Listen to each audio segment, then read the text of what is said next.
ke-12 muridnya, ya. Murid itu diajari. Sewaktu murid diajari, murid itu mencatat apa yang dikatakan oleh gurunya, ya. Jadi Lukas adalah salah seorang dari murid Yesus, dan Lukas mencatat apa yang diajarkan oleh Yesus, dan yang dicatat oleh Lukas adalah Lukas 1 ayat 26, ya. Dalam bulan yang ke-6 Allah menyuruh malaikat Gabriel, ya. Di sini Allah menyuruh malaikat Gabriel larinya kemana, ya, pergi ke sebuah kota di Galilea bernama Nazaret. Ibu Rasmi, itu ajaran yang Anda bawa itu ajaran Kristen. Dulu, ya. Enggak laku ajaran itu, enggak laku. Ya, kami enggak percaya. Ya, jangan gitu. Kok yang benar itu sih? Yang benar itu Yesus tidak mengajarkan buku Lukas. Jadi jangan Anda bawa buku itu. Yesus mengajarkan kitab Tanakh. Di mana diajarkan? Yang Anda tahu Lukas ini siapa? Lukas ini siapa? Lukas itu asisten ini Paulus. Adalah bukan asisten Paulus. Lukas adalah salah satu murid Yesus, ya. Di mana tertulis? Tunjukkan kepada saya. Yesus. Saya berhenti jadi pendebat apologet Islam kalau ada tertulis Lukas murid Yesus. Berhenti saya. Murid Yesus. Nama-nama di mana tertulis? Yesus. Di mana tertulis Lukas murid Yesus? Tunjukkan ke saya. Ya. Saya turun sekarang ini kalau ada. Silakan buka ke-12 murid Yesus. Di mana? Di mana tertulis di mana? Yang pastinya di Alkitab ini, yang pasti di Alkitab. Itulah cara iblis ditanya di mana tertulis Lukas murid Yesus. Anda memfitnah Yesus memiliki murid bernama Lukas, padahal Yesus tidak pernah punya murid bernama Lukas si pengarang itu. Mana? Jangan Anda membawa kabar bohong di sini. Anda lagi berhadapan dengan umat Islam yang beriman karena data, bukan karena bohong. Itu makanya di awal saya katakan Kristen itu penumpang gelap. Kristen itu penyusup. Di antara agama samawi, Kristen ini nongol di tengah-tengah kami sebagai penyusup. Kalian itu bukan agama samawi, kalian itu agama Roma Yunani. Menggunakan kitabnya Yahudi supaya menghilangkan jejak. Tapi tidak bisa. Mau lari kemanapun Kristen tetap ketahuan agama pagan. Mau kemana tidak pagan Kristen? Tuhannya manusia, makhluk keluar dari kubur. Tuhannya menjelma menjadi manusia. Kolose 2 nomor 9. Filipi 2 nomor 6, nomor 7, nomor 8. Mana ada Tuhannya Yahudi menjelma menjadi manusia? Kalian itu menggunakan kitabnya Yahudi, menempelkan di konsep agama kalian, supaya kalian bisa pakai itu untuk menipu orang. Supaya kalian bisa dianggap, kami agama samawi lah, kami ajaran para nabi Yahudi lah.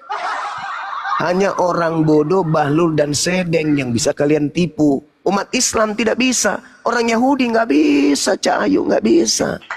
Hanya orang-orang bahlul yang bisa kalian murtadkan. Tapi umat Islam yang paham tidak akan mau murtad karena tahu Kristen itu adalah Abu Dasarah. Agama bidat, ajaran bidat yang tidak pernah diajarkan oleh para nabi. Camkan itu. Nabi mana yang pernah mengajarkan menumbalkan manusia untuk dosa? Nabi mana? Nabi Luga? Nabi mana yang mengajarkan menebus dosa dengan manusia? Nggak ada. Itu hanya penyembah dewa Molok. Dan Paulus memang gemar mempersembahkan manusia kepada setan. Sekali lagi saya katakan, Paulus gemar mempersembahkan manusia kepada setan. Anda mau dalil? Anda ingin bukti? Kalau Paulus itu sering mempersembahkan manusia kepada setan? Mau? Mau? Silakan Anda buka. Di dalam 1 Timotius 1 nomor 20. Di antara Himenius dan Alexander yang telah kuserahkan, kupersembahkan kepada iblis. Siapa punya kerjaan selalu mempersembahkan tumbal kepada iblis? Iya, Paulus. 1 Korintus 5 nomor 5. Orang itu harus kita serahkan dalam nama Tuhan Yesus kepada iblis.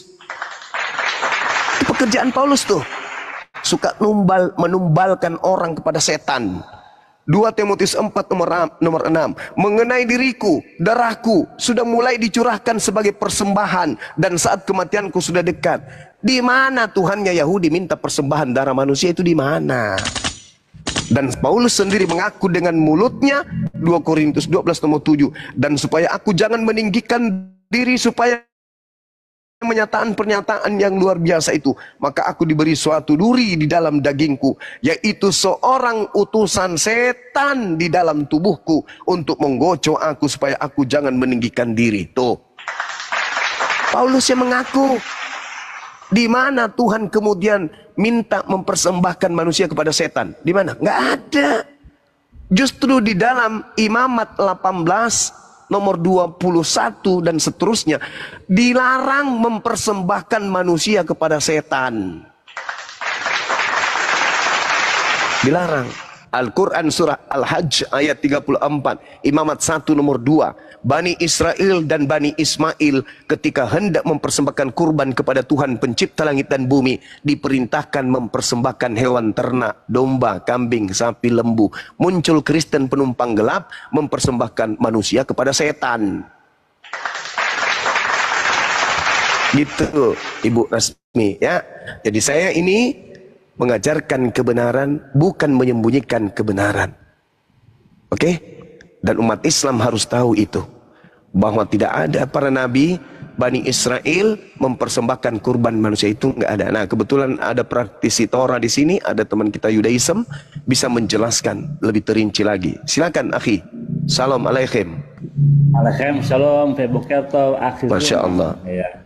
Masya Allah, akhi. Oke, jadi kita lihat sini ya. Kalau menurut Yesus adalah gambaran dari kitab Imamat, nah, mungkin saja bisa, tapi ini lihat. 6 daftar binatang untuk korban. Nah, ada 6 daftar ya, nih. Ada kesef, syair asim, ada egel, ada ail, ada barben membakar, ada ez. Nah, ini semuanya ternak. Kayak kefes ini adalah domba. Umurnya harus dipersembahkan itu umurnya harus berapa? 8 hari sampai 1 tahun. Ini baru bisa dipersembahkan. Terus yang kedua adalah syair azam atau kambing betina muda, ya, usianya baru bisa dipersembahkan, sama juga umur 8 hari sampai 1 tahun baru bisa klasifikasi untuk dikorbanin. Terus ada egel, ya. Egel itu adalah anak sapi, ya, di bawah 11 bulan, itu umurnya 8 hari juga sampai 2 tahun. Nah, dari ke-6 ini mana yang Yesus? Masa Yesus sama dengan kerbau atau sapi? Ada Bang, ada akhi, ya. ada. Yang mana? Ada. Yang atas. Di 1 Korintus 5 nomor 7. Oh gitu. Nah, nanti ini lebih kompleks di sini. Prosedur untuk korban bakaran. Nah, lihat, untuk korban penghapus dosa itu, nih, penghapus dosa itu harus ada yang jantan dan betina. Nah, lihat nih. Nih, korban khatat, ya. Korban khatat dosa pribadi, ya. Dibawa ke bait suci harus apa? Harus feminim, perempuan. Walu. Yesus tuh perempuan apa laki, ya? Jadi nggak masuk. Yesus itu untuk disamakan sebagai bayang-bayang daripada kitab Imamat. Pertama sudah jelas nggak masuk karena ini adalah 6 daftar hewan ternak yang bisa dijadikan korban. Sebaliknya teman-teman Kristen Tuhan yang dijadikan korban. Lanjut, akhir Zuma. Iya. Kalau di kitab Merekahi 1 Korintus 5 nomor 7, buanglah ragi yang lama itu supaya kamu menjadi adonan yang baru, sebab kamu memang tidak berragi, sebab anak domba Paskah kita juga telah disembeli, yaitu Kristus. Tuh ahi. Perempuan apa betina atau jantan itu? Nah, ini yang saya bingung, karena di sini hanya disebut Kristus, sedangkan Yesus sendiri berpesan waspadalah kepada penyesat yang mengaku Kristus. Matius 24 nomor 4 nomor 5. Kristus tersebut akan menyesatkan banyak orang. Tuh. Nah, sedangkan yang disembeli di sini bergelar Kristus. Nah, karena dia makhluk yang kemudian penyesat, kita nggak tahu laki atau perempuan. Lagi-lagi kan Kristen ini penyembah roh. Roh itu kan kita nggak tahu laki apa perempuan. Bertanduk 7 bawa mata 7, kita nggak tahu. Ini Bu Rasmin yang bisa jawab ini. Yesus disembeli, Kristus disembeli, dianggap anak domba.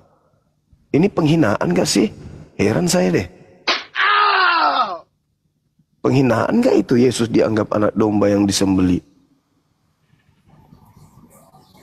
Yesus manusia, domba binatang. Jadi manusia. Waduh. Manusia disamakan dengan binatang. Masya Allah, keren. Ada yang kayak gini. Bu Rasmi kok dijeda? Harusnya kalau dia Yesus adalah penebus dosa, harusnya bisa juga disebut anak sapi. Karena kan itu ada 6 binatang, bisa disebut anak sapi, anak kambing, ya, tergantung. Anak domba sekarang anak sapi. Ya Allah.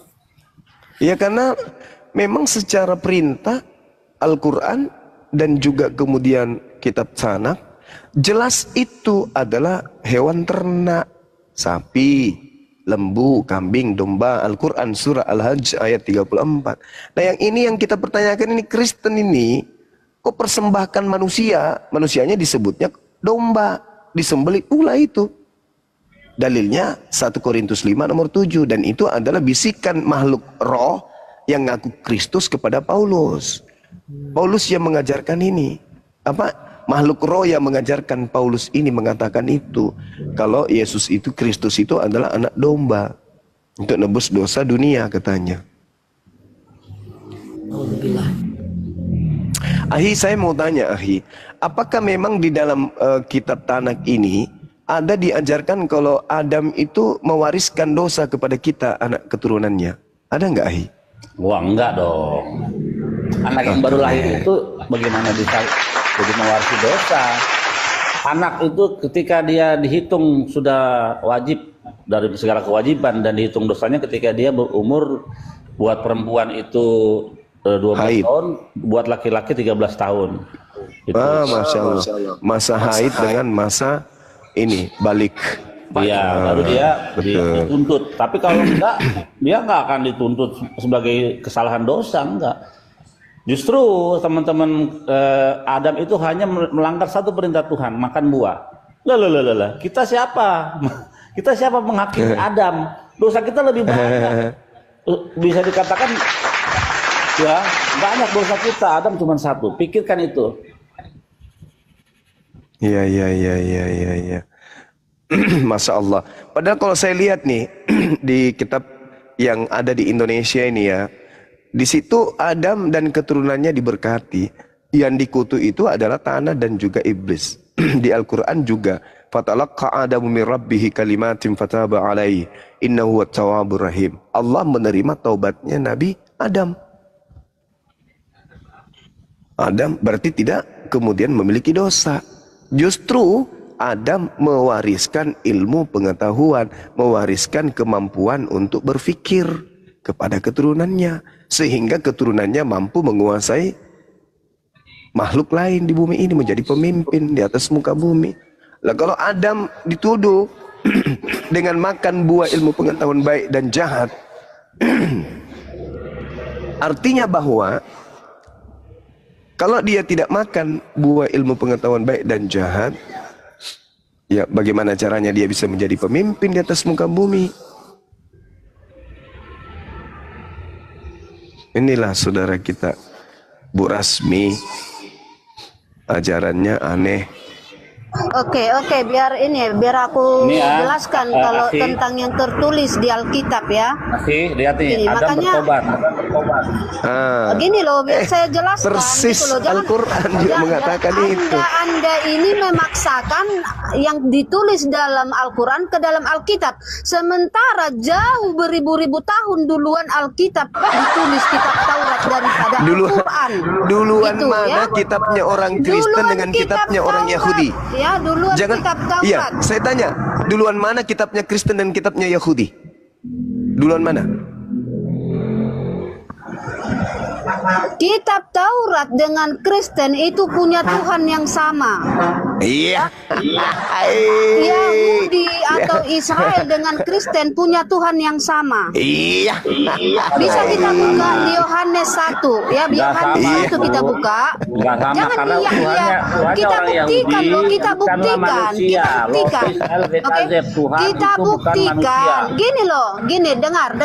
Kau percaya dengan kitab sucimu, saya juga percaya dengan kitab suci saya yang memang nyata terjadi di dunia. Gitu. Jangan kamu paksakan ajaran kitab sucimu yang mengambang, nggak nyata. Gitu. Ini saya bertanya itu kitab suci tuh yang lebih tua daripada kitabnya orang Kristen tuh. Baca coba itu. Sama enggak sama buku resmi? Tuhan Coba. Yahudi dengan Kristen sama. Kita buka Yohanes 1. Coba tanya saudara kita yang Yahudi, apakah betul Tuhannya Kristen dan Tuhannya Yahudi sama, akhi? Tidak sama. Tuhan Yahudi itu Lois El Hikayat, Tuhan itu bukan manusia. Tuhan bukan manusia. Apakah sama? Apakah sama Jangan Tuhannya? kau tanya, Apakah sama Tuhannya dengar. umat Islam dan Jangan Tuhannya kau Yahudi, tanya, akhi? Sama, Jangan kau tanya Yahudi yang sudah Sama. Islam. Yahudi yang sudah Islam itu artinya Yahudi. Palestina. Paham nggak Anda? Yahudi yang sudah Islam. Jangan membodohi gitu loh. Jangan membodohi. Yahudi yang beragama Islam sama itu dengan Palestina. Ya, tapi kau tanyalah ya Israel kau tanya yang selalu menyanyikan Yesua, ya, yang selalu diludahi di sana gitu. yang meludahi Kristen di sana adalah Yahudi yang beragama Islam. Jangan kau ketik kata Yahudi. Yahudi yang beragama Islam itu sama dengan Palestina. Coba dengarkan lagu-lagu Israel. Parah. Lanjut ahi.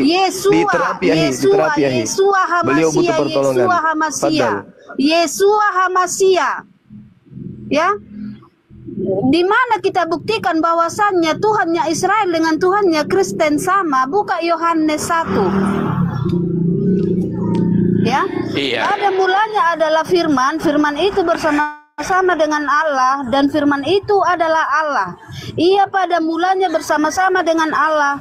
Segala sesuatu dijadikan oleh Dia. Ayat 14, firman itu menjadi manusia, ya. Firman itu adalah Allah menjadikan segala sesuatu. Karena kejatuhan manusia ke dalam dosa, 2000 tahun kemudian firman itu menjadi manusia, namanya Yesus. Datang ke dunia merendahkan diri menjadi manusia untuk menyelamatkan umat manusia dari dalam neraka. Gitu.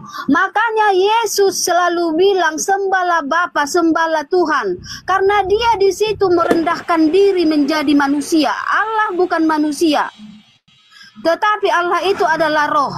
Sembahlah Tuhan sebagai roh di sorga. Itulah ajaran Yesus. Ya, jadi Anda harus paham.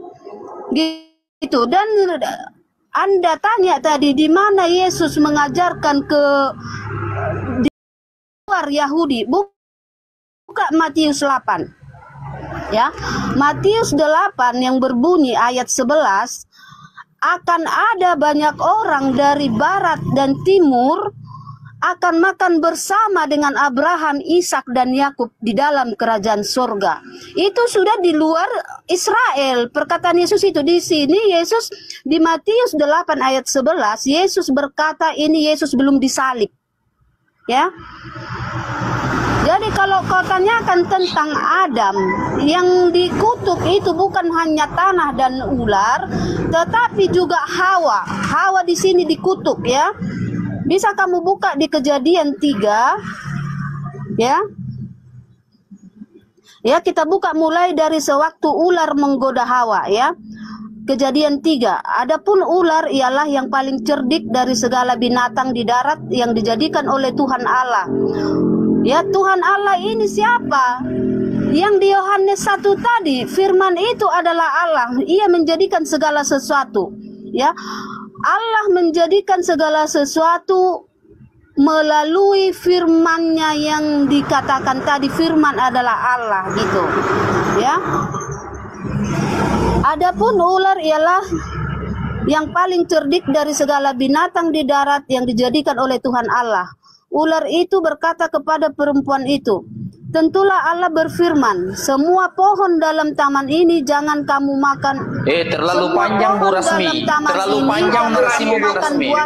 Iya, Bu Rasmi, terlalu panjang. Bukan gini, dengar. Terlalu panjang kamu samakan Tuhannya orang Kristen dengan Yahudi, tidak sama Bu Rasmi. Orang Yahudi sudah saya bacakan itu buktinya. Tuhannya Esa, Ehad. Nah, sementara Tuhannya orang Kristen itu Tritunggal. Bukti data ada, bukti data ada. Pada mulanya adalah firman, firman itu bersama-sama dengan Allah, ya. Dan kemudian firman itu menjadi manusia. Manusia ini siapa? Nah, kalau Anda menyatakan bahwasanya Yesus itu adalah firman itu menjadi Tuhan Yesus, maka cukup dua Tuhan kalian. Sementara hukum yang terutama, wahai bangsa Israel, adalah Tuhan kita itu Ehad. Tuhannya orang Yahudi itu satu, Bu Rasmi, sedangkan kalian Tuhannya ada tiga. Mana kesamaannya? Yang kedua adalah Tuhannya orang Yahudi dengan orang Islam itu Ehad, satu. Dan definisi daripada Tuhan itu adalah pencipta alam semesta. Nah, ketika ada kemudian Tuhan, lalu dia dicipta, dia tidak bisa mencipta, maka derajatnya sama dengan Tuhan hawa nafsu, Tuhan Fir'aun, Tuhan Raja Namrud. Tepat posisi dua Tuhan. Pada saat itu ada dua Tuhan. Yang kedua, dia adalah ciptaan. Berarti posisinya sama dengan Tuhan hawa nafsu. Ketika ada Tuhan yang diklaim sebagai Tuhan, nah ketika Tuhan itu tidak bisa mencipta, maka Tuhan itu adalah pagan, Tuhan itu adalah togut, sederajat dengan Tuhan hawa nafsu. Gitu Bu Rasmi. Tuhannya Yahudi itu satu, Tuhannya orang Islam satu, sementara Tuhannya orang Kristen berapa Bu Rasmi? Jangan kau sama-samakan. Tuhannya Kristen satu, ya. Biar aku jelasin samamu ya, yang mana Tuhan Kristen. Aku jelasin samamu ya. Iya, yang mana kita Tuhannya? Kembali lagi, oke. Ya dengar. Kita kembali lagi ke Yohanes 1 ya. Firman itu adalah Allah. Ia pada mulanya bersama-sama dengan Allah. Segala sesuatu dijadikan oleh Dia, dan tanpa Dia tidak ada sesuatu pun telah jadi. Jadi di saat firman ini, firman yang adalah Allah tadi, menjadikan segala sesuatu, ya, artinya menciptakan segala sesuatu di bumi, Dia menjadi Tuhan di surga. Ya, ayat 14, ya, di firman itu menjadi manusia. Menjadi manusia, namanya Yesus, datang dalam tugas penyelamatan manusia, dan Yesus berhasil menyelamatkan manusia dari neraka. Dengan ikhlas Dia menanggung hukuman manusia di tiang salib. Dari mana kita tahu Dia berhasil? Karena Dia bangkit kembali. 3 hari kemudian Dia hidup kembali. Ya, tanda Yunus itu berhasil menyelamatkan manusia, itu Dia menjadi Tuhan di bumi. Ya, dan tanda Yunus 3 hari dalam perut ikan, begitu juga Yesus turun ke perut bumi selama 3 hari. Ya, sewaktu Yesus turun ke perut bumi, buka itu di Matius dan Lukas itu ada, tabir bait suci terbuka, kuburan-kuburan terbuka, dan orang-orang kudus dari dalam neraka dinaikkan ke surga. Dan di situ selama 3 hari di neraka, Yesus mengalahkan iblis, ya, karena orang-orang kudus di dalam neraka sudah naik ke surga, ke kota kudus, naik, yang artinya iblis sudah dikalahkan. Jadi di situ Yesus jadi penguasa di neraka. Jadi kau tanya, siapa Yesus?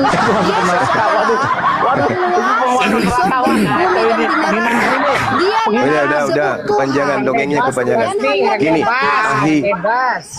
Ahi Billy, saya mau tanya, Ahi Billy, saya mau nanya. Di dalam Yesaya 14 nomor 15, Ahi, yang dilemparkan ke dalam kubur alam orang maut, orang mati ini itu siapa? Menurut pendalaman materi antum sebagai pemilik kitab Yesaya 14:15. Oh, mantap ini. Mantap. 14 ya. Jadi di situ aku udah hafal itu ya, aku udah hafal di situ. 15. bintang timur yang dijatuhkan, dipecahkan. Aduh, ini Sabar dulu. Cari Lucifer. Bedakan Sabar dulu, Bu dengan Rasmi, bintang sabar timur dulu. yang Sabar bercahaya. dulu. Sabar dulu. Hilal bin Syakhar. Oh, kita lihat Berbeda ayatnya ya. itu ya. Kita lihat ya. Kita lihat Sabar ayatnya. dulu. Bu Rasmi sabar. Bintang timur yang dipecahkan dan dibuang Iya, ke bumi sabar berbeda. dulu. Sabar dulu. Sabar dulu. Berbeda dengan bintang timur yang Sabar bercahaya dulu. gilang gemilang. Mau Sabar diklarifikasi dulu. berasmi. Sabar dulu, sabar dulu. Kami nggak percaya Kristen soalnya karena Kristen bukan pemilik kitab. Mau sampai robek Kalian tidak mulutmu. percaya, tapi kalian selalu Saya bahas. tidak percaya meskipun mulutmu terbentuk dari emas. Tidak saya percaya karena kau bukan pemegang Tidak kitab. usah dibahas, tidak usah dibahas. Ya, ini saya bahas dengan yang punya kitab. Kitab Yesaya 14 nomor 15. Itu siapa Ahi yang dilemparkan ke dalam kubur? Sabar ya, Brasmi. Kami umat Islam tidak percaya kepada pemegang kitab palsu. Ya, Silakan Ahi. Yesaya 14 ayat 15. Ahi 15 Ahi, 15. Ya, 15. Ya, nih, but to the nether world have you been lowered. Ke dalam dunia orang mati engkau diturunkan, to bottom, ke dasar neraka. Ini ayat Itu siapa 15, itu? Hafiz. Itu siapa itu yang dilemparkan? Hilal bin Syakhar ini. Hilal bin Iblis Syakhar. itu kan? Iya, betul. Nah, Yesus berkata di dalam Yohanes 12, sekarang berlangsung penghakiman atas dunia. Sekarang juga penguasa dunia ini akan dilemparkan keluar. Kira-kira penguasa dunia yang menurut Yesus itu adalah iblis, itu dilemparkan keluar dari mana? Kalau dari surga kan sejak Nabi Adam, iblis sudah dilemparkan keluar dari surga, dari Ganbi Eden. Nah sekarang Yesus mengatakan iblisnya akan dilemparkan keluar. Keluar dari mana? Tanda Yunus yang Anda sebutkan tadi. Neraka. Keluar dari neraka. Dari Kan neraka tadi saya- nenekmu kiper. tadi saya- Mana dengar, ada? Tadi saya dengar dulu. Bentar. Ini pelan-pelan. Di mana di dalam kitabnya orang Yahudi disebutkan iblis sudah ada di neraka? Di mana itu tertulis? Tunjukkan kepada saya di kitabnya saudara kita Yahudi, iblis sudah ada di neraka. Malah iblis ke surga itu. Yang kamu Kitab baca Ayub. tadi Yesaya 14. Yang kamu baca Yesaya 14. Ayub, woi. Di kitab Yesaya Ayub iblis itu 14 naik ke tadi. surga. Naik ke surga. Yesaya Ayo. 14 tadi. Yesaya 14 tadi disitulah. Ya itu iblis bukan dibuang ke neraka. ke neraka, itu ke kubur, dalam kubur. Ya. Itu di alam orang mati. Di alam kubur itu alam barzah itu alam Ya, kubur. neraka itu alam orang mati. Hello. Oh, bukan, beda. Nah inilah yang Yesus katakan, sekarang berlangsung penghakiman atas dunia ini. Sekarang juga penguasa dunia ini akan dilemparkan keluar. Keluar dari mana? Keluar dari kubur. Makanya yang keluar dari kubur itu minta disembah. Pergilah ke seluruh dunia, jadikanlah seluruh bangsa menjadi muridku. Yang keluar dari kubur itulah iblis yang kau tuhankan, yang kau sebut Kristus itu. Makanya Yesus berpesan, waspadalah kepada penyesat yang datang kepadamu dengan memakai namaku Yesus dan berkata, akulah Kristus. Dia akan menyesatkan banyak orang. Nah, siapa Kristus yang dimaksud Yesus?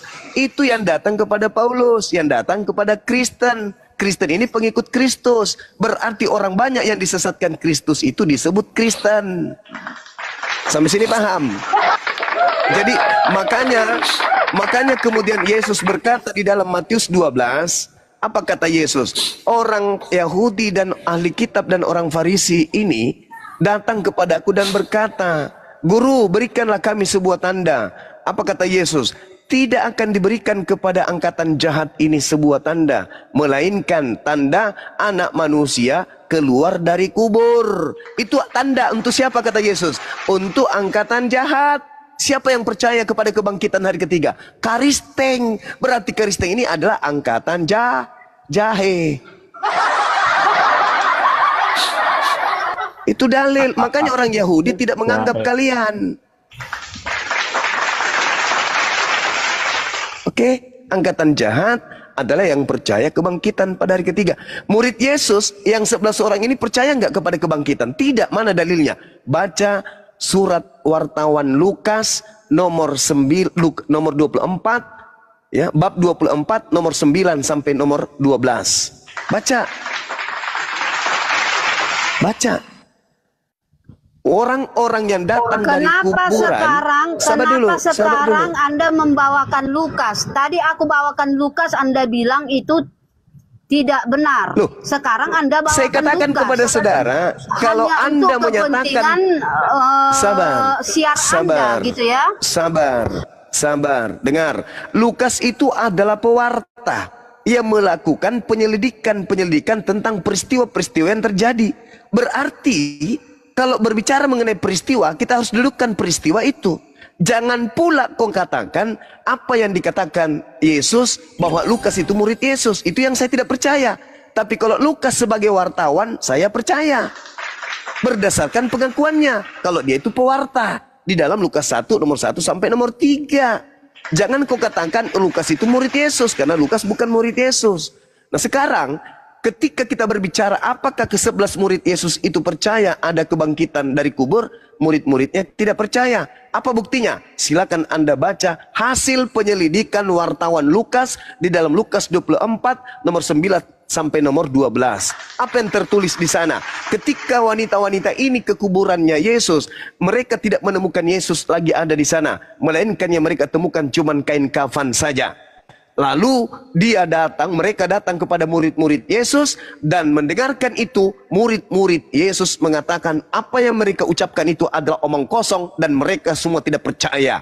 Walaupun demikian, Petrus pagi-pagi buta pergi ke kuburan, melihat apa yang terjadi di sana. Begitu sampai Petrus di kuburan itu, dia tidak menemukan adanya mayat, yang ditemukan hanya kain kafan. Apa yang ada dalam hati Petrus berkata, Petrus kemudian berkata dalam hatinya, apa yang sedang terjadi ya? Kok bisa kayak gini ya? Ayo. Artinya Petrus dan 10 murid lain tidak diberikan tanda kebangkitan dari kubur. Hanya angkatan jahat yang diberikan tanda kepada angkatan jahat, diberikan tanda bangkit dari kubur. Karena yang terlempar dari kubur itu adalah iblis. Tadi kan Yunus itu nggak mati ya, di dalam perut ikan dia nggak mati. Itu dia. Makanya iblis mati nggak, Ahi? Iblis mati nggak, Ahi? Enggak lah, nggak mati-mati. Enggak mati. Ayo, berarti kemudian anak manusia inilah yang masuk ke dalam kubur, yang kemudian dikenal dengan penyesat. Menurut tradisi Yahudi, Akhi, bisa nggak kemudian orang kerasukan iblis? Nggak bisa lah, kerasukan iblis karena maksud saya gini, bisa tidak iblis merasuki seseorang? Bisa dong. Kalau bisa. Bisa. Itulah yang terjadi terhadap orang yang ada di dalam kubur tadi. Kerasukan iblis keluar dari sana, dikatakanlah Kristus. Itulah yang diikuti oleh Ibu Rasmi dan teman-temannya.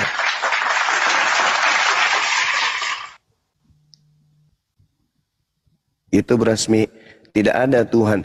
Lalu kemudian Anda menuduh nih, ini tuduhan Anda tadi saya dengar.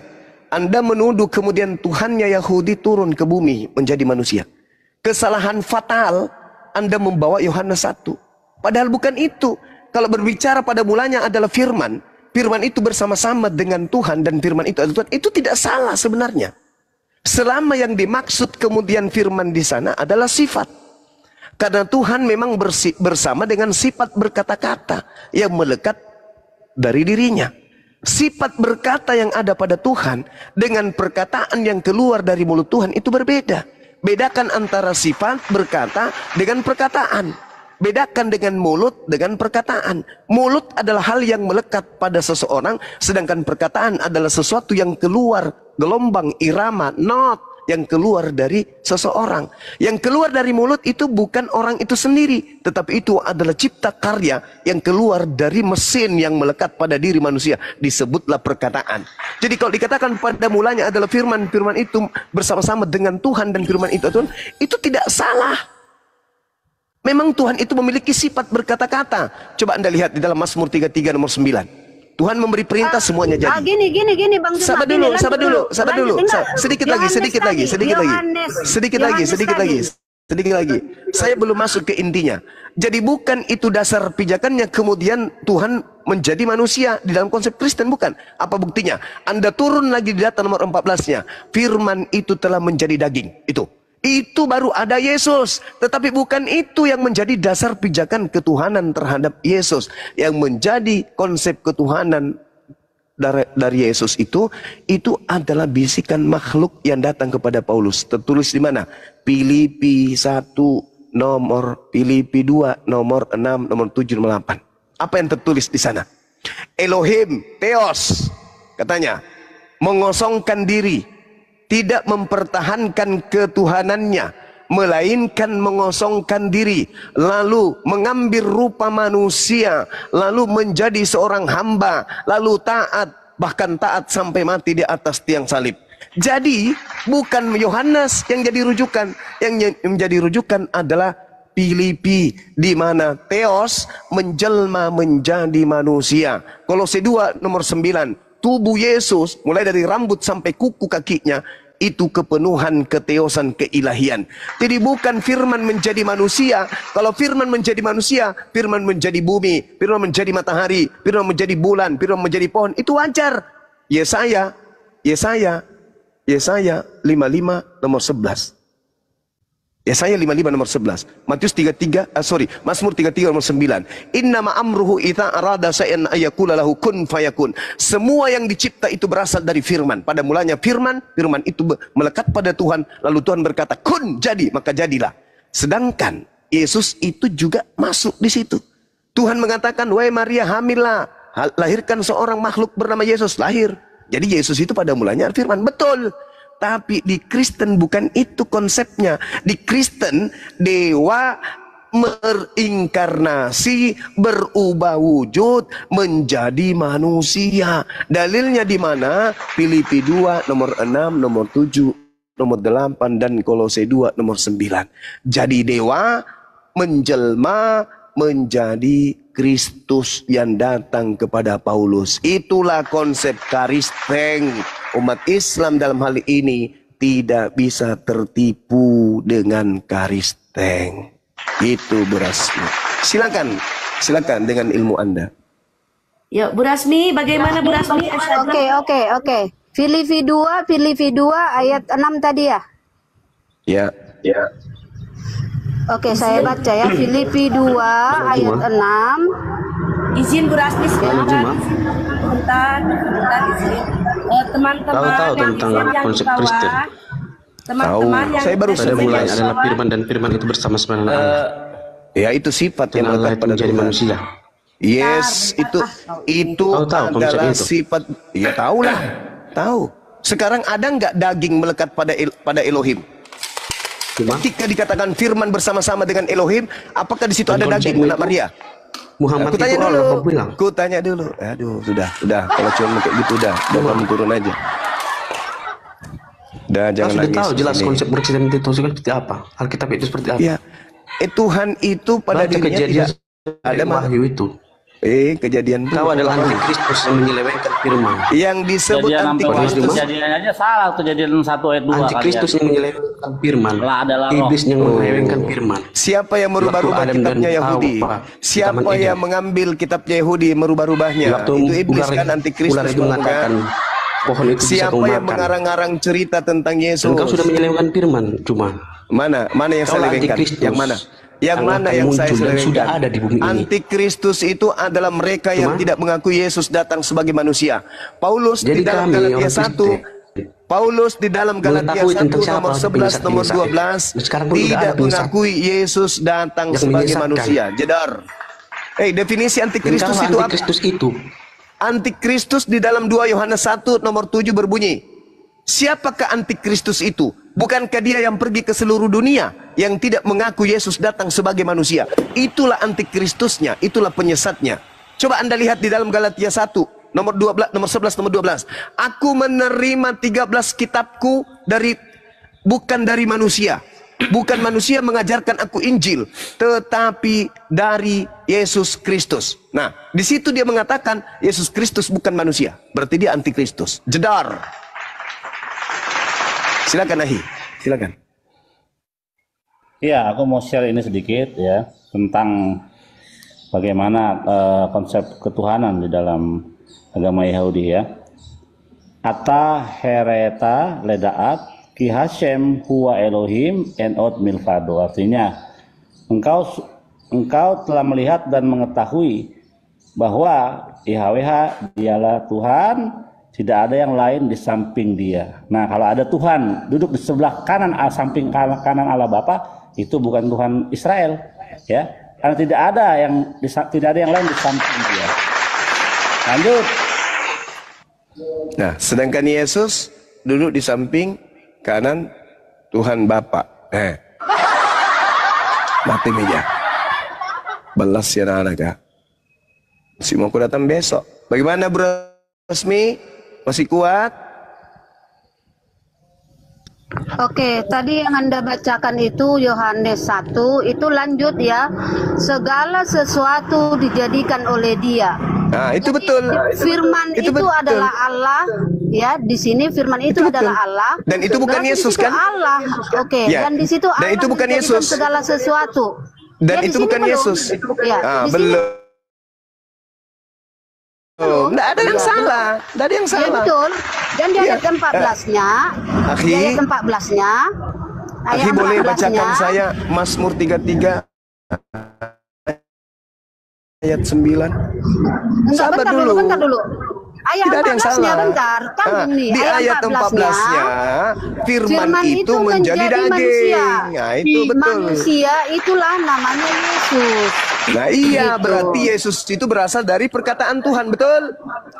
Firman itu menjadikan segala sesuatu tadi. Maksudnya mulut Tuhan jadi Yesus gitu. Mulutnya Tuhan berubah jadi Yesus gitu. Bukan. Jadi di sini firman ini ya dijadikan oleh Allah Bapa. Firman ini adalah Allah, kan ditulis di sini firman ini Tidak adalah ada Allah. di situ dikatakan firman itu kemudian adalah Bapa dan Bapa itulah yang menjadi daging. Nggak ada. Ya memang bukan. Makanya Memang ini bukan. pahami dulu, Berarti ya. Oke, sekarang makanya begini. gini, pahami. Sekarang begini. Oke. Ketika kemudian Gabriel datang kepada Maria, apa yang diantarkan Gabriel kepada Maria? Apa yang diantar? Ketika Gabriel datang ke Maria, apa yang diantar kepada Maria? Daging atau perkataan? Pesan. Nah, Itu pesan dari Allah Bapa. Pesan Ya, dari Tuhan. Allah Bapa. Dikatakan kepada Bukan Maria, Tuhan, bukan Maria. Tuhan. Bukan dari Tuhan, pesan dari Allah Bapa. Itu bukan Tuhan ya? Ya, jadi yang Tuhan di sini adalah firman itu adalah Allah yang menjadikan segala sesuatu. Rusak memang. Rusak.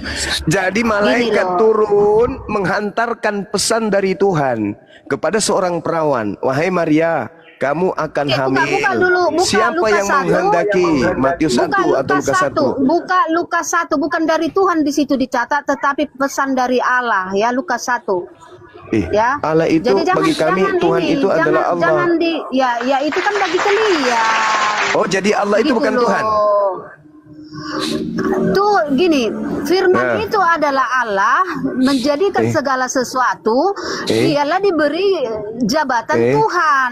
Mati. Ya, jadi Nggak usah Tuhan itu jangan jabatan. persulit diri Dengar, Anda, Ibu dengar. Rasmi. Jangan Tidak, persulit diri Anda, tidak. jangan persulit. Tidak, oke. Sekarang pesan yang dibawa oleh Gabriel itu bukan berupa daging kan? Bukan berupa Yesus, hanya pesan. Yesus itu nanti muncul setelah alat produksi janin bekerja dalam rahim Maria. Barulah Yesus itu tercipta. Jadi Yesus itu pada mulanya adalah firman. Artinya Yesus itu sebelum menjadi manusia mulanya adalah pesan dari ilahi Firman yang turun menjadikan segala sesuatu ya, firman yang menjadikan segala sesuatu. Baca dong. Itu Ada firman tidak itu masalah, adalah Bu Rasmi. Ya, Mau bukti. Jadi Sabar yang dulu, menjadi, sabar yang menjadi Bu Rasmi. rohnya Yesus. Ya, bentar Bu Rasmi. dulu, karena nggak paham Anda, biar saya jelaskan. Anda yang tidak paham. Loh, Segala segala sesuatunya, segala sesuatunya itu pada mulanya adalah firman. Mari kita buktikan ya. Akhi, bisa ditunjukkan Mazmur 33 ayat 9, akhi. Nah, ini yang punya kitab ini. Nah tuh, begitu cara belajarnya langsung. Nah, kihu amar faihi hu sifat saya amot, artinya apa ya? Sebab dia berfirman maka semuanya jadi. Dia memberi perintah maka semuanya ada. Jadi cuma berbicara saja jadi. Ayo. Jadi segala sesuatunya itu memang berasal dari perintah. Perintah itu berupa firman, perkataan. Inilah yang disebut dalam Al-Quran. Innama amruhu ita arada syai'an ayyakula lahu kun fayakun. Ketika Allah hendak menciptakan sesuatu, maka dia cukup berkata jadi, maka jadi. Itu Mazmur 33 nomor 9. Masa seorang Bang Suma lebih paham Bible daripada Bu Rasmi?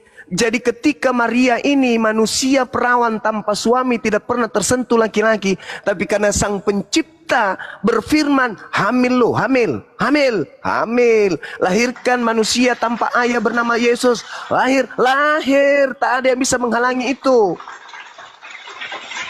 Artinya apa? Ketika Anda mengatakan Yesus itu firman menjadi manusia, di situ kelirunya Anda memahami. Seakan-akan Anda kemudian menganggap Tuhan menjadi manusia.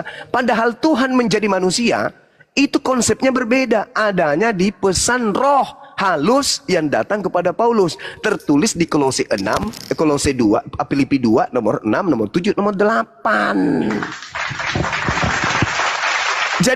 Jadi filosofi yang muncul dari himne Plato tentang logos, tentang firman di dalam Yohanes 1 ini sampai nomor 14, itu bukan firman Tuhan dan bukan sabda Yesus, tapi itu masuk akal sesuai dengan firman Tuhan baik di dalam Al-Quran maupun di dalam kitabnya saudara kita Yahudi. Jadi bukan itu yang menjadi landasan Kristen menuhankan Yesus, bukan.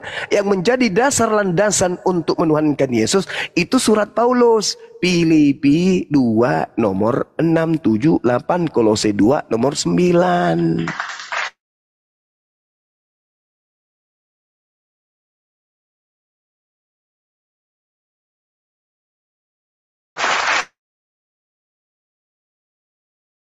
Yang tercipta ini berasal dari firman yang melekat pada Tuhan. Boleh akhi Yesaya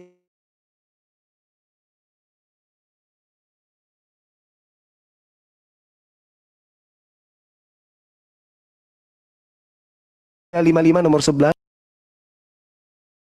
Silakan.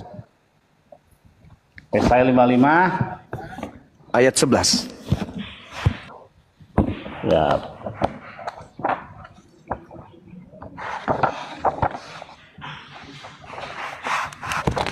Kasih langsung yang punya kitab.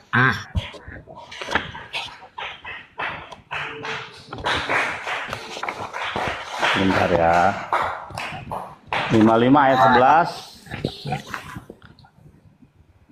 So shall be my word that emanate from my mouth, it will not return to me unfulfilled, unless it will have accomplished what I desire and brought success where I send it. Jadi firman Tuhan itu tidak akan berlalu dengan sia-sia dan akan kembali dengan berhasil. Begitu. Berarti apa yang keluar dari diri Tuhan ketika Tuhan itu berfirman harus tercipta sesuai dengan apa yang dikehendaki. Tidak kembali sebelum terjadi. Ketika Gabriel datang kepada Maria, di mana dia menghantarkan pesan, aku ingin wanita tersebut hamil. Datanglah Gabriel. Hei wanita perawan, Maria, ya paman, Tuhanku menghendaki engkau hamil. Aku nggak mau. Sampaikan ke Tuhanmu, aku nggak mau. Habis itu kembalilah Gabriel. Tuhan, Maria nggak mau. Nggak ada cerita kayak gitu, nggak ada. Seketika ketika Tuhan menghendaki hamil. Laki-laki pun kayak Pak Bom hamil kalau Tuhan menghendaki. Nggak ada cerita. Gak ada yang bisa menghalangi firman Tuhan. Ketika Tuhan sudah melontarkan ucapannya, kalimatnya, firmannya, tak ada yang bisa menghalangi itu. Semuanya akan terjadi dan tidak ada yang sia-sia. Gitu cara belajar Bible itu, belajar kitabnya Yahudi itu begitu. Jangan Anda akal-akali dengan konsep Romawi Yunani. Oh Tuhan datang begini dan begono menjadi daging bla bla. Tidak ada. Itu pernyataan Yesaya 55 nomor 11. Mari kita lihat pernyataan Yesus di dalam Matius 4 nomor 4. Apa kata Yesus di situ? Apa kata Yesus? Untuk membatalkan ketuhanan Yesus berdasarkan Yohanes 1 nomor 1 sampai nomor 14 yang digiring oleh Kristen. Yesus membatalkan itu. Matius 4 nomor 4 kata Yesus, manusia tercipta bukan hanya dari roti saja, melainkan titik 2, dari setiap firman yang keluar dari mulut Tuhan. Manusia bukan tercipta dari roti saja, tetapi juga tercipta dari firman yang keluar dari mulut Tuhan. Yesus berasal dari firman yang keluar dari mulut Tuhan. Manusia yang lain juga berasal dari firman yang keluar dari mulut Tuhan. Yesus dan Bang Suma sama-sama pada mulanya adalah firman. Bagaimana dengan roh? Di dalam Kejadian 6 nomor 3, Tuhan berfirman, rohku tidak selamanya berada dalam tubuh manusia. Ayo, rohku berarti roh yang ada di dalam diri manusia Yesus dan roh yang ada di dalam diri manusia Bang Suma sama-sama roh Tuhan. Ayo. Dagingku sama-sama berasal dari firman. Daging Yesus, dagingnya Bang Suma sama-sama dari firman. Roh Bang Suma dan roh Yesus sama-sama dari Tuhan. Ayo. Aku dan Yesus adalah sama. Zakaria 12 nomor 1, akulah Tuhan yang menciptakan roh yang ada dalam diri setiap manusia. Rohnya Yesus adalah roh dari Tuhan. Rohnya Bang Suma juga roh dari Tuhan. Rohnya Yesus dan rohnya Bang Suma sama-sama berasal dari Tuhan. Betul, betul sekali. Masya Allah. Jadi kenapa kemudian Kristen mengusung Yesus ini menjadi Tuhan? Karena pengaruh iblis tadi yang mengaku di dalam Lukas 4 nomor 6. Wahai Yesus, ya Paman, kepadaku telah diberi kuasa langit dan bumi, wahai Yesus. Sembahlah aku. Bila mana engkau menyembahku, maka segala kuasa dan kemuliaan dunia akan kuberikan kepadamu. Itu kata siapa? Kata iblis. Berarti yang berkata diberikan kuasa langit dan bumi kepadanya, itu bukan Yesus, tapi iblis. Berarti yang keluar, yang mengajarkan pergilah ke seluruh dunia, jadikanlah seluruh bangsa menjadi pengikutku. Itu siapa? Itu siapa? Iblis. Iblis. Kenapa kalian diusir? Di Matius 7 nomor 22-23. Bukankah kami telah memanggilmu Tuhan, bernubuat pakai namamu, mengusir setan pakai namamu, bermujizat pakai namamu? Apa kata Yesus? Enyahlah daripadaku, aku tidak mengenal kalian. Kalian semua adalah pembuat kejahatan. Kenapa Yesus tidak mengenal kalian? Karena yang kalian ikuti itu Kristus palsu yang keluar dari kubur. Kan Yesus sudah berpesan.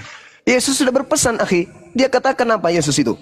Waspadalah kepada penyesat yang datang kepadamu dengan memakai nama Yesus dan berkata, akulah Kristus. Waspadalah. Jangan kau percaya. Yesus mengatakan itu. Apabila ada yang mengaku Yesus, jangan kau percaya. Nah, ketika Paulus mengaku bertemu dengan makhluk mengaku Yesus, kata Yesus percaya atau jangan percaya? Kata Yesus jangan percaya. Tapi karena Kristen ini bukan Yahudi, Kristen ini bukan pengikut Yesus, maka Kristen sendiri percaya. Kenapa Kristen percaya? Karena Kristen pengikut angkatan jahat yang meminta tanda kepada Yesus. Berikanlah tanda kepada kami. Kata Yesus, angkatan jahat ini tidak akan diberikan sebuah tanda, melainkan tanda Yunus. 3 hari 3 malam keluar dari perut ikan, keluar dari perut bumi. Jadi orang yang percaya kebangkitan dari kubur itu orang dari luar Yahudi, pengikut angkatan jahat. Makanya dalam Matius 23 nomor 15, celakalah engkau wahai ahli Taurat, celakalah engkau wahai orang Farisi, celakalah engkau wahai orang munafik, engkau menjelajahi daratan, menyeberangi lautan untuk mentobatkan orang menjadi pengikutmu, dan setelah kau jadikan orang menjadi pengikutmu, kau jadikan mereka orang menjadi orang neraka dan 2 kali lebih jahat daripada engkau sendiri. Pertanyaannya, siapa orang Farisi yang meninggalkan Yerusalem, menyeberangi lautan, menjelajahi daratan, mentobatkan orang menjadi pengikutnya? Siapa? Dan apa nama pengikut itu? Baca, pengikutnya bernama Kristen.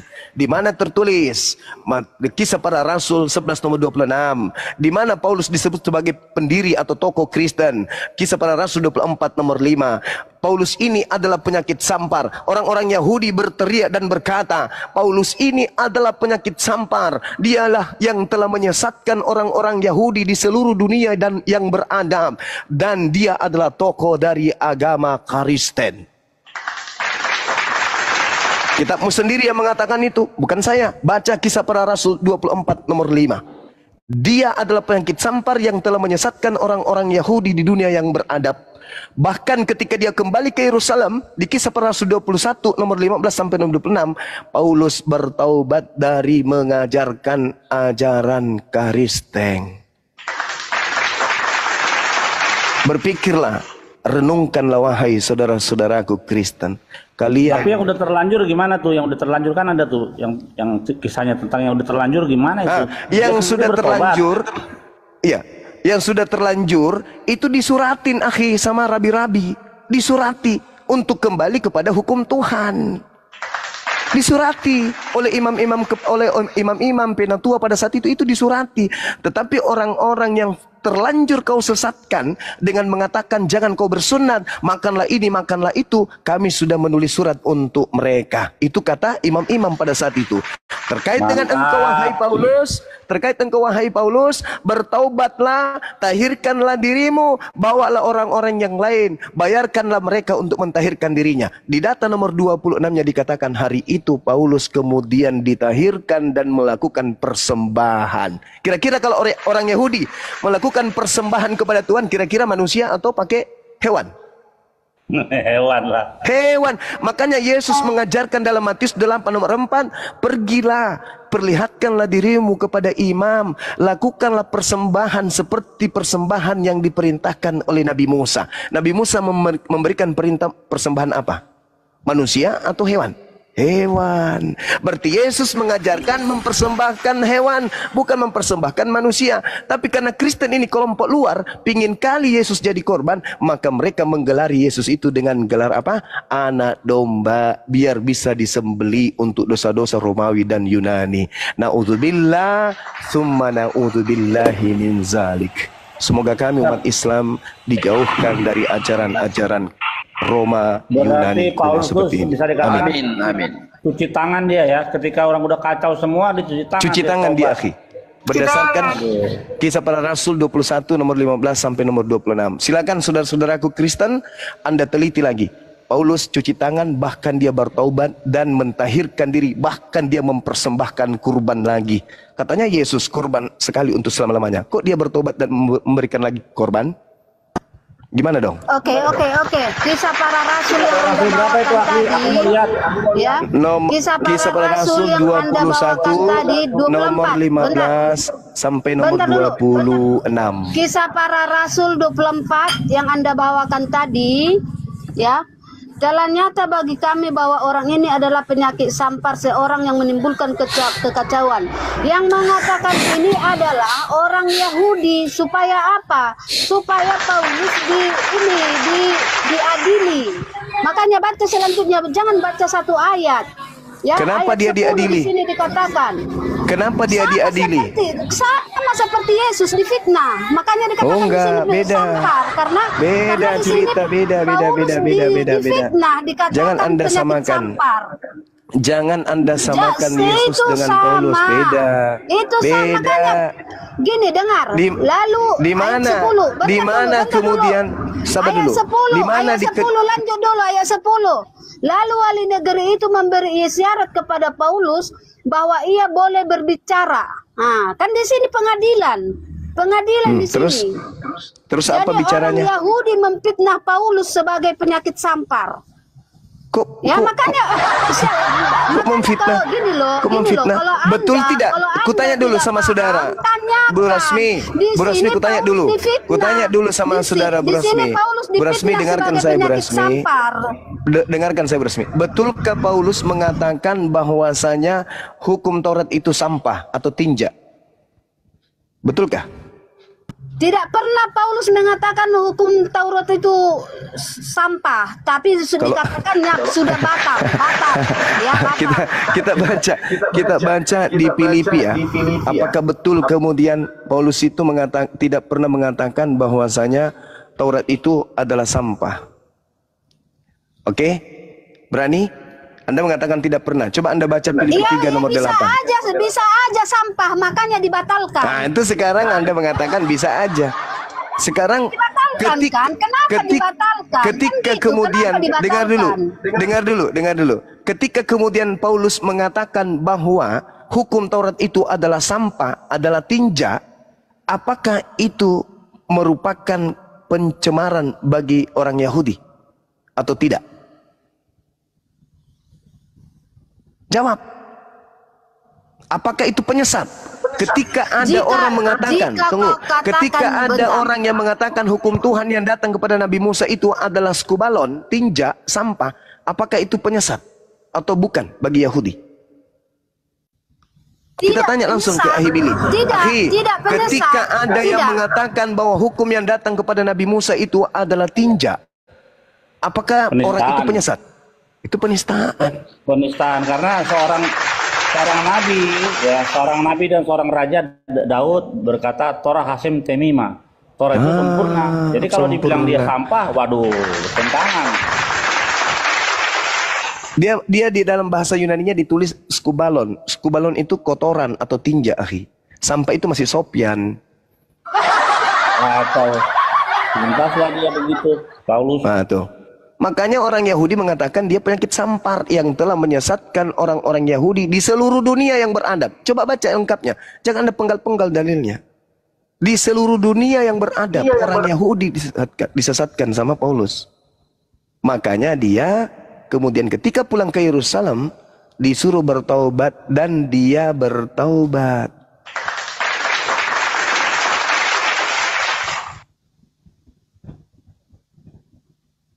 Itu Bu Rasmi. Oke, jadi Anda harus tahu di mana Musa adalah pernah murtad. Ya, di mana Musa pernah meninggikan ular di padang gurun. Maka sebab itu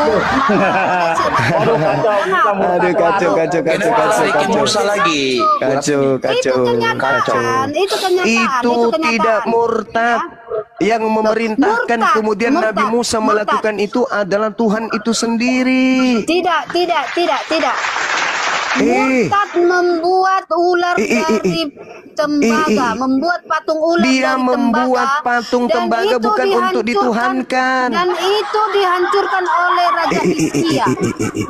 Makanya yang benar dong kamu baca, ya. Itu bukan untuk dituhankan. Di mana? Coba tuliskan kepada, bacakan di mana dikatakan Musa murtad. Nabi Musa murtad di mana? Musa meninggikan ular di padang gurun. Kau buka aja. Itu perintah siapa? Musa meninggikan ular, tidak ada itu. Makanya dia di situ dia murtad. Kenapa Musa tidak diperbolehkan masuk ke tanah Kanaan? Ya karena itu. Musa meninggikan ular di padang gurun. Kau baca dulu Musa tidak. Kau jangan ngarang. Bilangan 21. Bilangan 21 Anda baca. Bilangan 21. Oke, saya baca ya. Saya baca ya. Oke, saya baca. Diam. Saya baca. Diam dulu. Hei, tukang fitnah. Diam. Jangan gila di sini. Jangan kau fitnah Nabi kami. Jangan kau fitnah Nabi kami, wahai Rasmi pemakan babi. Jangan kau fitnah Nabi kami. Dengarkan saya. Kemudian datanglah bangsa itu mendapatkan Musa dan berkata, kami telah berdosa sebab kami berkata-kata melawan Tuhan, dan engkau berdoalah kepada Tuhan supaya dijauhkannya ular-ular ini daripada kami. Lalu Musa berdoa untuk bangsa itu, maka berfirmanlah Tuhan kepada Musa, buatlah ular tedung dan taruhlah itu pada sebuah tiang, maka setiap orang yang terpagut jika ia melihatnya akan tetap hidup. Setelah itu Juma, Kau Kau perempuan laknat yang sudah memfitnah Nabi Musa. Kau itu penyembah setan. Penyembah setan, manusia laknat, perempuan tuyul yang kurang kerjaan, penjual tua yang tidak tahu diri, memfitnah Nabi Musa dengan mengatakan membuat patung, sedangkan Tuhanlah yang berfirman kepada Nabi Musa, buatlah ular. Tuhan berfirman kepada Nabi Musa, buatlah ular tedung dan taruhlah itu pada sebuah tiang. Maka setiap orang yang terpagut jika ia melihatnya akan tetap hidup. Lalu Nabi Musa membuat ular tembaga. Kau itu manusia laknat, penjual tua yang otaknya tidak berfungsi dikarenakan lemak babi sudah merasuki semua saraf-saraf otakmu. Kau fitnah Nabi kami Nabi Musa dengan mengatakan murtad. Itu adalah ucapan orang nita Kristen, laknatullah alai, neraka tempatmu kau. Parah.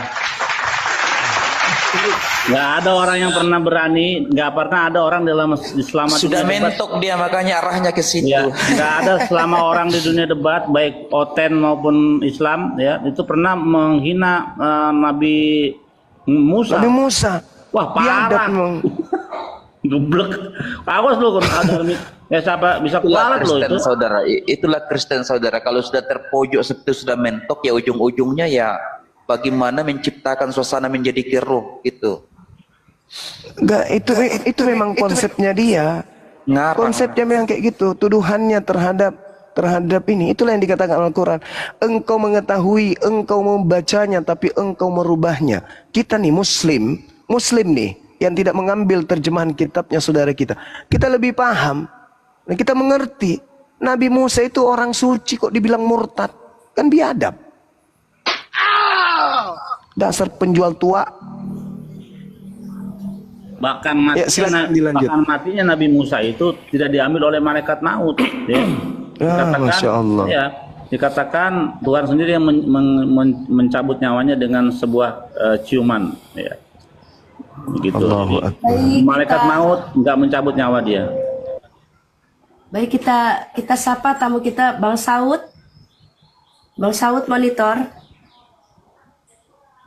Kan malaikat maut aja takut sama Musa, waktu mau cabut nyawanya itu nggak berani. Iya, ya. betul. Digampar, dikejar. Ini malah dibilang murtad. Baik, kita turunkan aja yang tidak nyaut ya. Alhamdulillah. Halo. Ya, nyaut Bunda jangan. Nyaut Bunda itu mulut dua dipakai semua kayak gitu tadi. Bingung aku jadi. Nggak diam dia. Ya Bang Saud, silakan Bang Saud. Saya mau bertanya sama si. Izin ya, sebentar izin. Teman-teman netizen yang di bawah tetap stay tune dan juga tap-tap layar. Nanti di beberapa season ada kuis challenge dari Bang Adon. Itu katanya siapkan disampaikan kepada Gurunda untuk pertanyaannya sama Akhi Billy.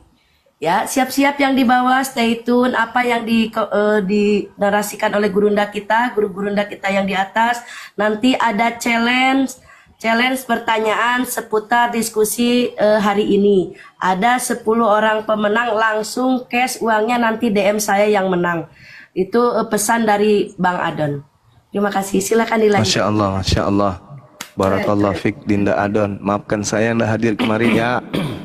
Ya, silakan. Katanya ini untuk Giro supaya saudara-saudara Muslim itu jangan hanya mendengarkan, akan tetapi menyimak. Kalau bisa dicatat sebagai ilmu, begitu Gurunda. Siap. Baik. Siap. Lanjut Bang Saud, silakan. Saya langsung saja sama si Juma ini yang kalian lakukan. Boleh? Bicara dengan saudara saya Juma. Iya, silakan. Izin Bang Saud, tolong Gurunda kami dihormati ya. Setidaknya biar ukti. Ya. Ya, nggak apa-apa. Saya hormati dia, makanya saya bilang saudara Juma. Itu kan ya, biar itu bukan penghinaan. Teko yang berisi kopi ketika dituang tidak mungkin yang tumpai itu teh. Biarkan aja, nggak apa-apa. Langsung saudara Saud. Langsung saja. Tadi saya sudah dengar omongan Anda. Maaf dulu kalau saya bikin tanda kutip ocehan lah itu. Tapi biarlah seperti itu. Saya mau tanya dari tingkat dasar aja lah. Ya. Dari tadi sudah dengar narasi Anda yang Anda bangun. Sebenarnya kepingin saya 5 pertanyaan, tapi satu aja lah dulu. Saya mau tanya kepada Anda sebagai umat Muslim yang ada di Indonesia ini, yang tinggal di Indonesia. Saya mau tanya satu pertanyaan. Bagaimana saudara itu bisa memahami kitab Anda? Saya ambillah satu contoh. Surat Maryam 19 ayat 71. Surat Maryam ayat 71. Bagaimana cara Anda memahami? Itu aja lah dulu, kita mulai diskusi. Yang ringan-ringan aja dulu. Iya. Kalau berbicara mengenai surah Maryam ayat 71. Di dalam saya bukan konteks isinya. Saya tanya bagaimana cara Anda sebagai umat Muslim memahami surat Maryam ayat 71. Itu yang saya tanya. Atau secara umumnya, bagaimana saudara memahami isi kitab Anda? Ya, kami memahami kitab kami dengan akal, bukan doktrin dan dogma. Anda bertanya, Anda duduk cantik, saya jawab. Anda kan Kristen, manusia terjemah. Nah sekarang Anda bertanya tentang Al-Quran, saya jawab. Ketika berbicara mengenai surah Maryam ayat 71, itu berbicara skala umum, tidak berbicara umat Islam saja. Di situ Anda harus paham, ada kata Rabb yang artinya Tuhan bagi semua manusia. Tuhannya Yahudi, Tuhannya Kristen, Tuhannya Buddha, Tuhannya Hindu, Tuhannya Islam. Tuhan itu cuma satu. Nah, Tuhan satu inilah yang dimaksud di ayat itu. Ada kata Rabb yang artinya Tuhan bagi seluruh umat manusia. Dalam bahasa Arab, penyebutan Tuhan itu ada dua, Rabb dan Ilah. Hanya saja bahasa Indonesia tidak memiliki kosakata untuk memisahkan keduanya, sehingga sama-sama diartikan Tuhan. Inilah bahayanya kalau kemudian menggunakan terjemahan untuk memahami Al-Quran. Padahal dua kata ini memiliki makna fungsi dan definisi yang berbeda. Kalau Rabb, konteks Tuhan bagi semuanya. Contoh, Rabbus samawati wal ar, Tuhan pencipta langit dan bumi. Sedangkan Ilah itu merujuk kepada konteks sembahan. Seperti sembahan Anda, Yesus. Sembahan saya, Allah. Sembahan orang Yahudi, Elohim. Itu merujuk kepada objek sembahan setiap umat. Anda boleh lihat di dalam Al-Quran surah Al-Anbiya ayat 98. Di sana ada kata wariduha, mendatangi. Nah, sedangkan ketika ada kata wariduha, mendatangi, itu adalah suatu kepastian bagi Tuhan. Jadi seluruh manusia akan datang mendatangi api neraka tersebut. Mendatangi neraka tersebut, semuanya akan mendatangi neraka tersebut tanpa terkecuali. Tetapi ada yang menetap di sana, ada yang keluar dari sana. Mari kita lihat buktinya. Di dalam Al-Quran diterangkan begini. Surah An-Nasyat ayat 34, kita mulai. A'udzubillahi minasyaitonirrajim. Fa iza ja'atit tammatul kubra. Apabila malapetaka besar yaitu kiamat telah datang. Yauma yatazakkarul insan ma sa'a. Yaitu pada hari ketika manusia teringat akan apa yang telah dikerjakannya ketika di dunia. Wa burrisatil jahimu liman yara. Dan neraka diperlihatkan dengan jelas kepada setiap orang yang melihat.